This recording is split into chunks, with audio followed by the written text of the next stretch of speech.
नमस्कार, आप देख रहे हैं न्यूज 24। आपके साथ मैं हूं रवि ठाकुर। चक्रवाती तूफान निसर्ग आज गुजरात और मुंबई के तटों पर दस्तक दे सकता है, जिसको लेकर महाराष्ट्र, गुजरात, गोवा, दमन दीव और दादरी नगर हवेली में अलर्ट जारी कर दिया गया है।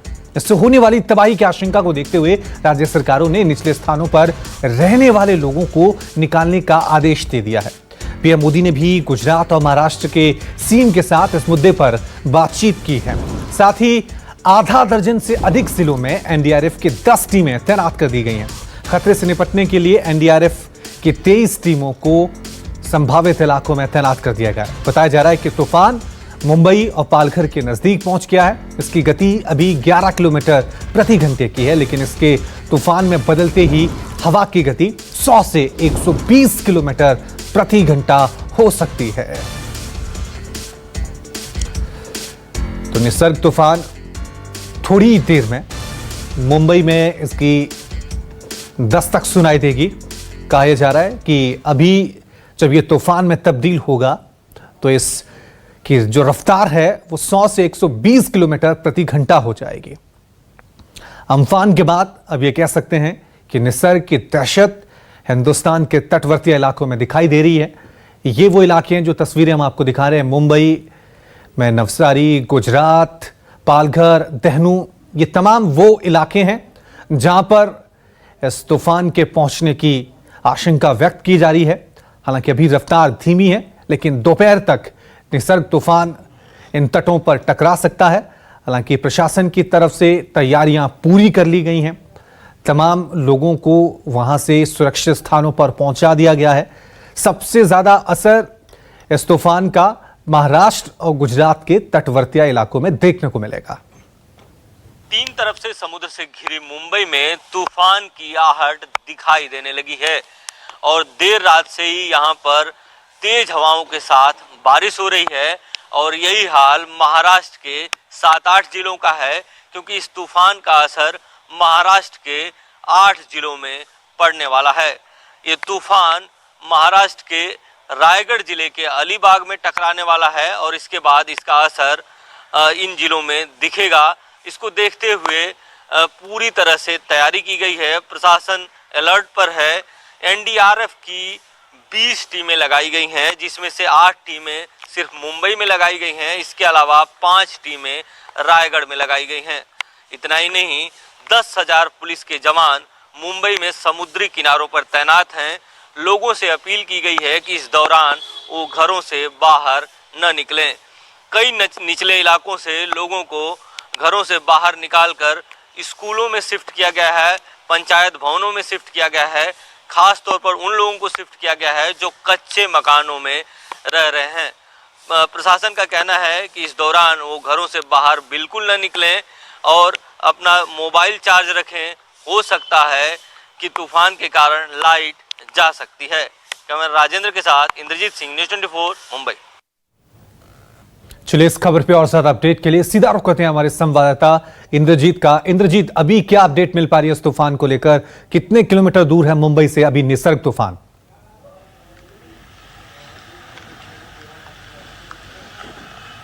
अभी जो जानकारी मिल रही है उसके मुताबिक करीब करीब 100 किलोमीटर निसर्ग तूफान मुंबई से दूर है और बताया जाता है कि 3 बजे के करीब मुंबई से पास होगा।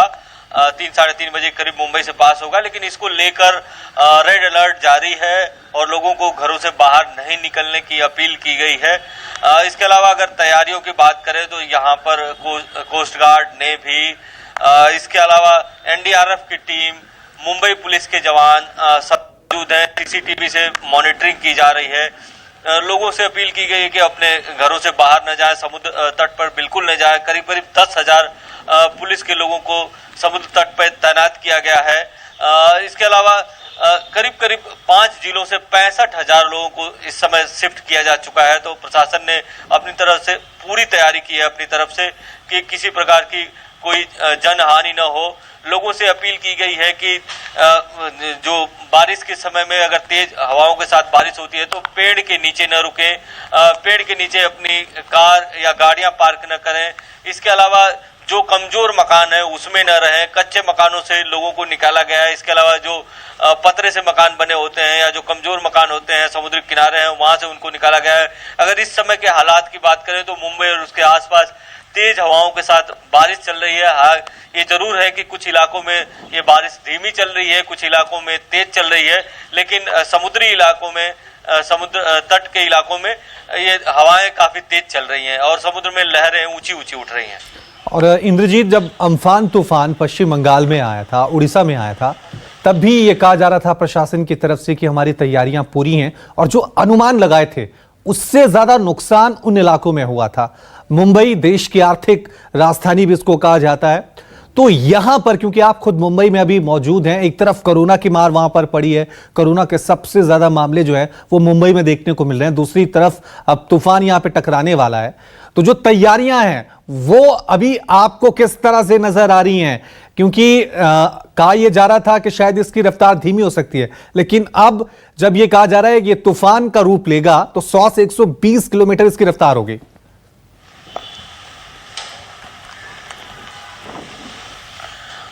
जी बिल्कुल, मुंबई के सामने दोहरा संकट है, क्योंकि कोरोना का जो संक्रमण है वो मुंबई में कम होने का नाम नहीं ले रहा है। और इस बीच इस तूफान की आहट ने मुंबई में प्रशासन को जरूर सख्ते में ला दिया है, लेकिन प्रशासन का कहना है कि उसने तैयारी पूरी की है। अब उसकी तीव्रता कितनी होगी, इसका असर कितना होगा, इस पर अभी तक किसी को कोई ठोस अंदाजा नहीं है, प्रशासन को भी कोई ठोस अंदाजा नहीं है। लेकिन प्रशासन का इतना जरूर कहना है कि जो अम्फान तूफान था उससे इसकी जो डेंसिटी है वो थोड़ी कम होगी, इसलिए इसका नुकसान थोड़ा कम हो सकता है। लेकिन प्रशासन ने अपनी तरफ से पूरी तैयारी की है। यही कारण है कि 65,000 लोगों को जो निचले इलाकों में रह रहे थे, 5 जिलों से 65,000 लोगों को शिफ्ट किया गया है। इसके अलावा लगातार पुलिस पेट्रोलिंग कर रही है समुद्री किनारों पर, और किसी को भी इस समय समुद्री किनारों पर जाने की इजाजत नहीं दी गई है, और सभी को कहा गया है कि आप अपने अपने घरों में ही रहें।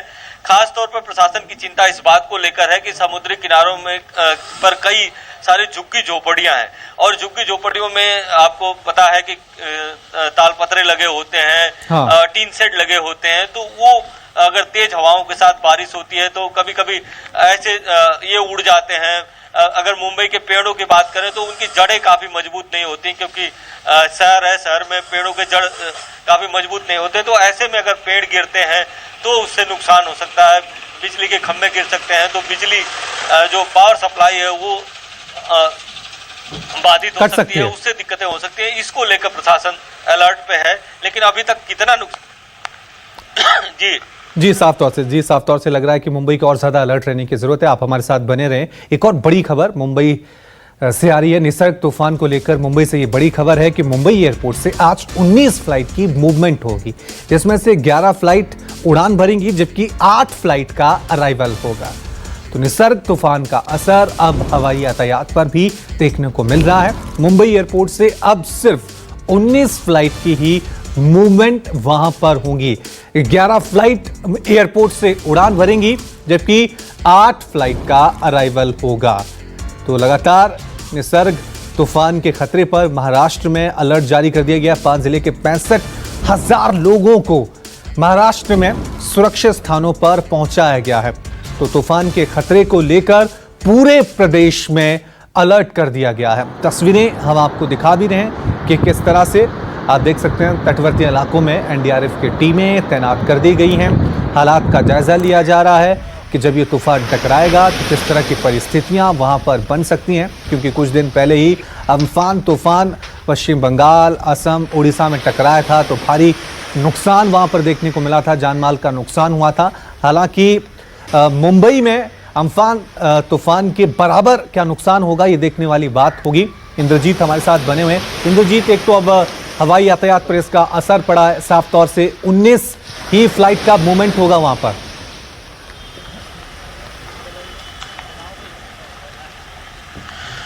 जी बिल्कुल असर पड़ा है, और जब तेज हवाएं रहेंगी और तेज बारिश होगी उस समय फ्लाइट का जो मूवमेंट होगा वो नहीं होगा। यही कारण है कि जो फ्लाइट की लैंडिंग और टेक ऑफ की जो संख्या है वो गई है।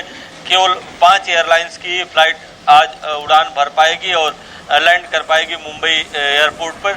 और इस तरह की तैयारियां हर सेक्टर में आपको दिखेंगी। बहुत सारे जो हॉस्पिटल है उसको लेकर काफी तैयारी की जा रही है, क्योंकि कोविड के पेशेंट ज्यादा है। एक ओपन हॉस्पिटल जो कि MMRDA में ओपन हॉस्पिटल सबसे बड़ा बनाया गया था, उसमें से 242 पेशेंट को NSCI ग्राउंड में जो क्वारंटीन सेंटर बनाया गया है, आइसोलेशन सेंटर बनाया गया है, उसमें शिफ्ट किया गया है। तो कहीं न कहीं प्रशासन की चिंता बढ़ी हुई है, क्योंकि एक तरफ कोविड के पेशेंट लगातार बढ़ रहे हैं और दूसरी तरफ एक तूफान आ रहा है। और मुंबई की बात करें तो मुंबई भले ही समुद्र के किनारों से घिरा हुआ है, 3 तरफ से घिरा हुआ है, लेकिन मुंबई में तूफान काफी लंबे समय बाद आ रहा है। अगर तूफान की बात करें तो 138 साल बाद ऐसा बताया जा रहा है, जानकार बताते हैं कि 138 साल बाद कोई तूफान मुंबई से पास करेगा। तो कहीं न कहीं ये मुंबई के लिए काफी चौंकाने वाली साफ तौर से मुंबई के लिए चुनौती का वक्त है। इंद्रजीत, ये हम कह सकते हैं एक तरफ से शहर कोरोना जैसी खतरनाक बीमारी से लड़ रहा है, दूसरी तरफ खतरनाक तूफान निसर्ग भी आज मुंबई से टकराने वाला है। बहुत बहुत शुक्रिया इंद्रजीत तमाम जानकारी के लिए। कोरोना कहर के बीच देश में एक और खतरा देश की तरफ बढ़ रहा है। यह खतरा समंदर के रास्ते आ रहा है, लगातार हम आपको बता रहे हैं, और इसके निशाने पर देश के 2 राज्य महाराष्ट्र और गुजरात हैं। इन दोनों राज्यों के लिए अगले 48 घंटे बेहद भारी हैं। मौसम विभाग के मुताबिक यह चक्रवाती तूफान इन 2 राज्यों में भारी तबाही मचा सकता है, जिसको देखते हुए यहां अलर्ट जारी कर दिया गया है। तटीय क्षेत्रों से लोगों को निकाला जा रहा है और NDRF को अलर्ट कर दिया गया है।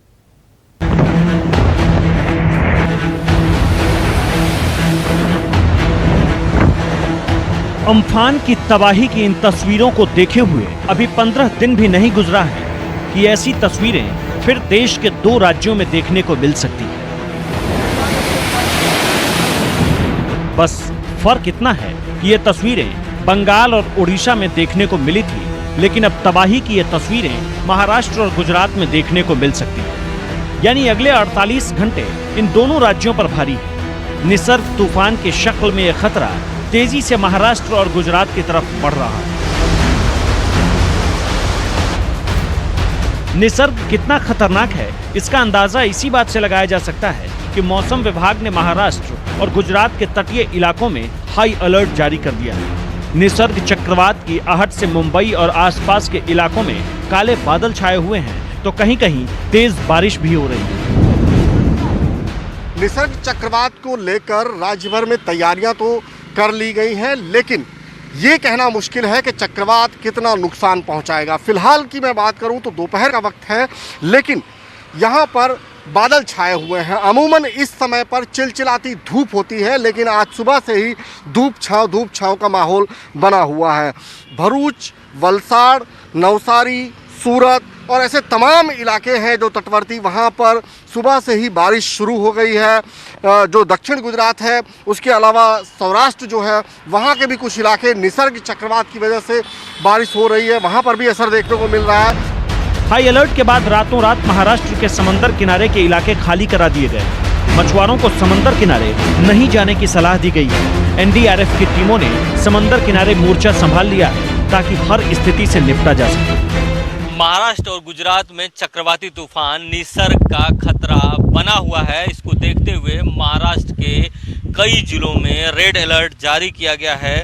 मुंबई में 3 NDRF की टीमें तैनात की गई हैं। इसके अलावा पालघर में NDRF की 2 टीम तैनात की गई है।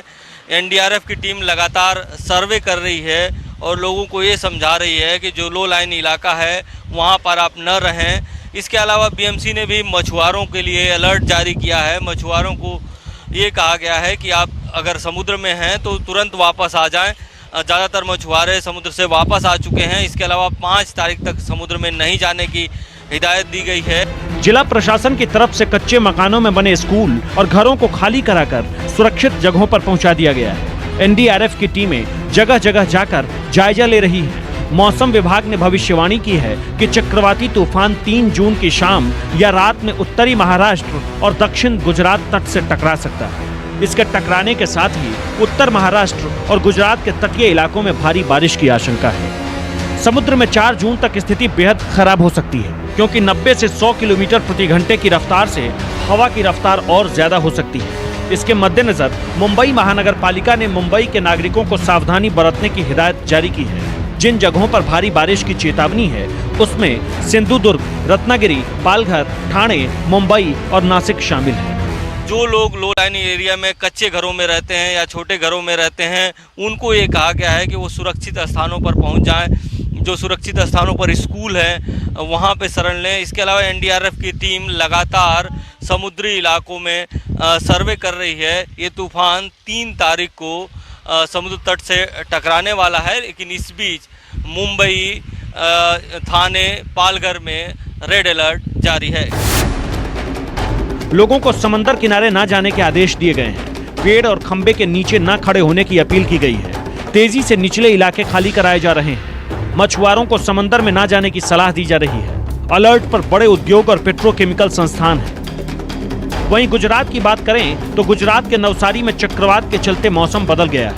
तटीय इलाकों में सुबह से ही तेज बारिश हो रही है। गुजरात के 159 गांवों में हाई अलर्ट है। गुजरात सरकार ने निसर्ग चक्रवाती तूफान की आशंका के चलते भावनगर और अमरेली सहित तटीय जिलों को हाई अलर्ट पर रखा है।